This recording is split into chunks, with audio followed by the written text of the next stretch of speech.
All right, welcome back. Last video we covered this insert form, and now let's go to the next one. If we click submit, we go to this page.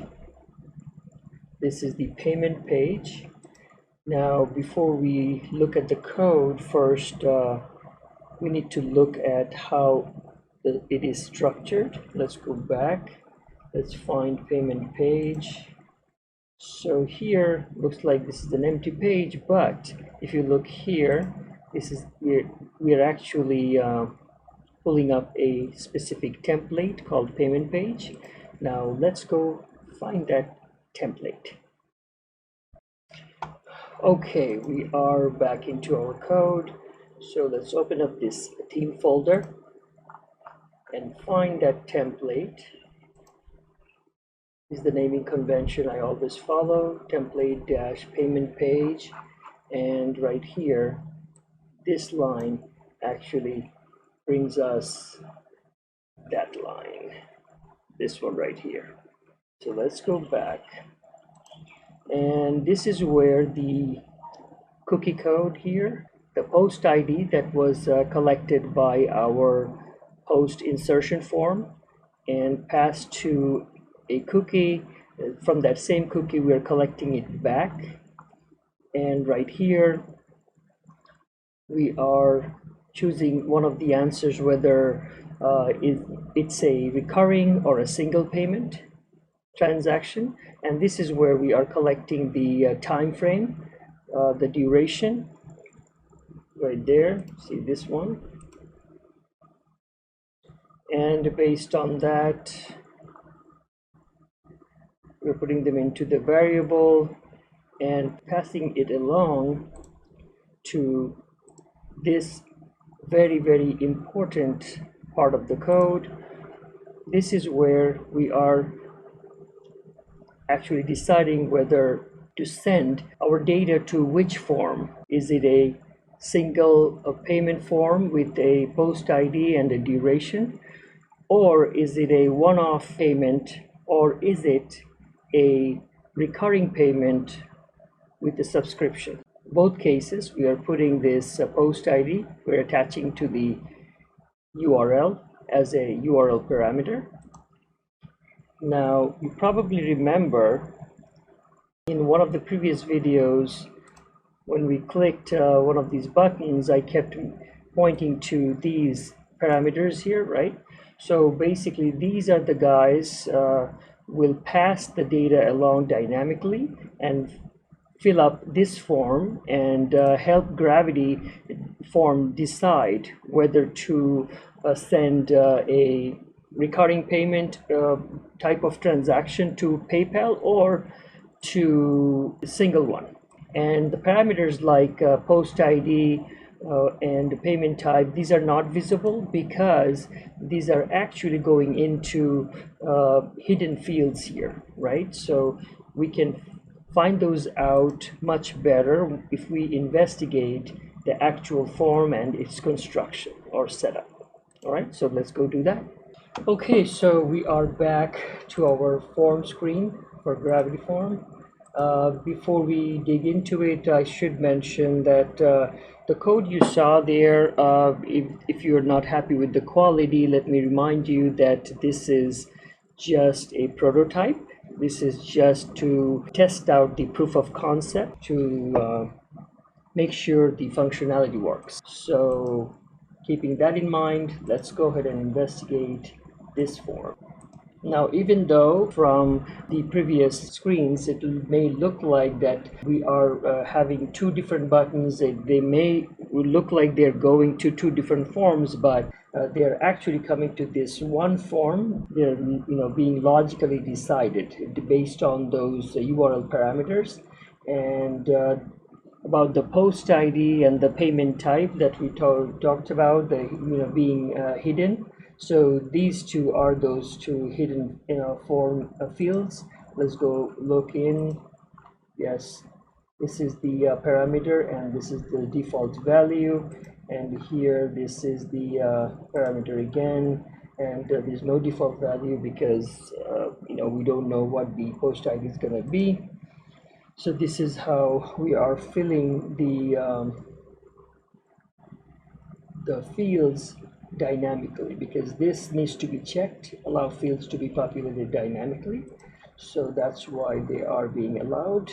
And that being said, now let's go to this PayPal settings to find out how those two different payment types are being processed. So once we come here, we can always create the new feed, like add new, and one I created here is PayPal single with a deadline, and the PayPal subscription. Let's go in one at a time. Okay, so this one is right here, the one that we showed a few videos ago. This is the Sandbox user for business. Had to use this business one to set up so that we can accept payment, and be careful to choose this one in test mode. This one decides whether the data should go to the Sandbox or not. Here we have few choices. I just chose product and service because this is our single payment. For the subscription, I chose the subscription on the other one, which we will look at later. And payment amount form total, this is default. And the first name and the last name, they are just being populated by default according to this form right here, form field. And this is the very important part. Only time this field will be taken in action when this payment type will match the single.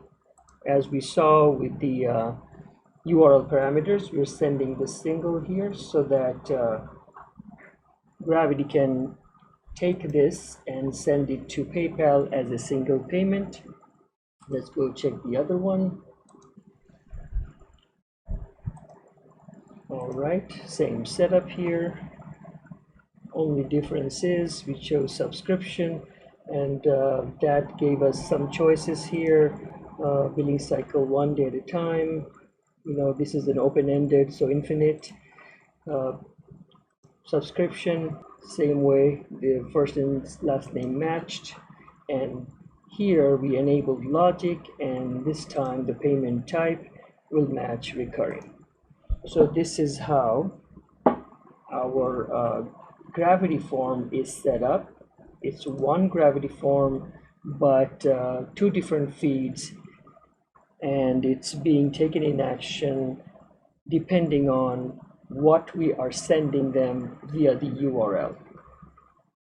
Pretty much this hidden field is deciding that. By the way, guys, before we move to check up on the code, we need to take a look at one extra setting that we missed that are not included in under the form settings. For that, we have to go under the main forms and the general settings here, and then go to this PayPal and check up on this settings right here, this very specific URL, and have this checkbox checked. And with this, we have to go here, log into the Sandbox, and take this business account as we have it here, log in. All right, so once logged in, we have to go account settings and notifications, and this is the IPN setup, just like it mentioned here. IPN settings page, this is where it is, and we go, IPN means instant payment notification. We go to update, and as you can see here, I've already updated it. This is the exact URL that we have here. So to actually get this Gravity Form and PayPal Sandbox to work, we must make sure that we have this box checked and take this whole URL and go log into our business account and come to this account setup and make sure this is set. I just had to show these last settings so that you know how the messaging between PayPal Sandbox and Gravity Form happens. So this is the last bit we need to see before we move on to the code details. Thanks.